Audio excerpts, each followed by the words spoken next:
We entered the besieged, mainly Druze city of Suwayda and saw a city on fire. The road out was clogged with Arab fighters withdrawing with their looted goods. They left a trail of destruction and thousands of trapped civilians behind them. This was meant to be a ceasefire, but the warring factions clearly weren't part of it. There's no electricity in the city, internet is cut, food and water is scarce, and there are thousands of families still bunkered down in their homes amongst all of this.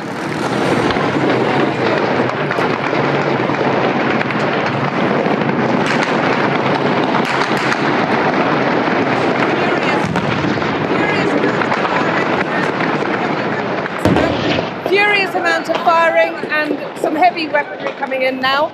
You can see lots of smoke down there, look, and people running all over the bit. They're firing across the street.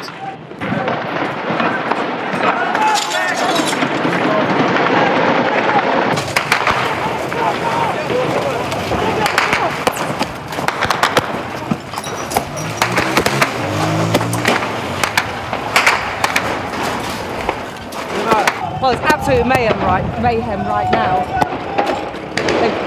They were basically ambushed. We waited for them to move forward, and then as soon as large numbers of them were there, they got hit. Oh, there's more coming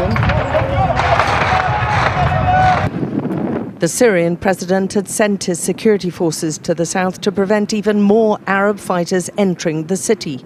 The ceasefire included Israel agreeing not to bomb the government forces. But once in position, there was furious resistance. And the new government's men seem powerless against the armed groups. And these fighters don't much like these disagreements being filmed.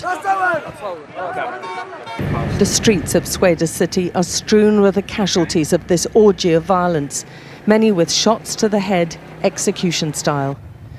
There are 6 in this pile, again with shots to the head. They'd also been set alight. Others have been burned beyond recognition. Horrific images, but which demonstrate the wanton brutality that's been going on here. It's hard to say who's carrying out these killings, but the fury is real, and the desire for revenge is fueled by images online. So are you going back to fight now? Yes, we will fight to the last drop of blood. The city has descended into anarchy, and in this chaotic mayhem, it's a free-for-all right now. The Arab fighters have been grabbing whatever they can. Livestock's been taken, but also farm equipment, water containers, even shrubbery.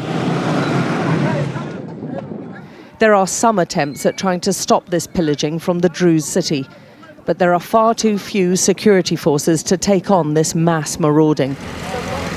We saw just a handful of looters made to unload their stash of stolen goods, tipped out and left on the side of the road.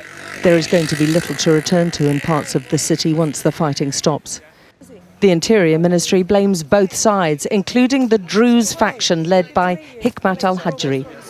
There's a lot of dead bodies around in Suwayda city, and they look like they've been executed by the tribal fighters going in, because many of them... Not only the tribal fighters. Not only. Many of them killed by the militias, which became to al-Hajri. Mm-hmm. And I want to see in 2 eyes, not in 1 eye. Mm-hmm. When we see in 2 eyes, we can solve the problem. Civilians are suffering most. This Druze woman was brought out of Suwayda city to the nearby field hospital by Arab fighters. She'd been shot through her jaw by a sniper, who also hit her in the shoulder and arm. Those trapped inside the city say they cannot move out of their homes for fear of being shot. A ceasefire cannot come soon enough for them. A humanitarian corridor is being arranged to try to transport some of the 30,000 people believed to be pinned down in Suwayda. But first, the fighting has to stop.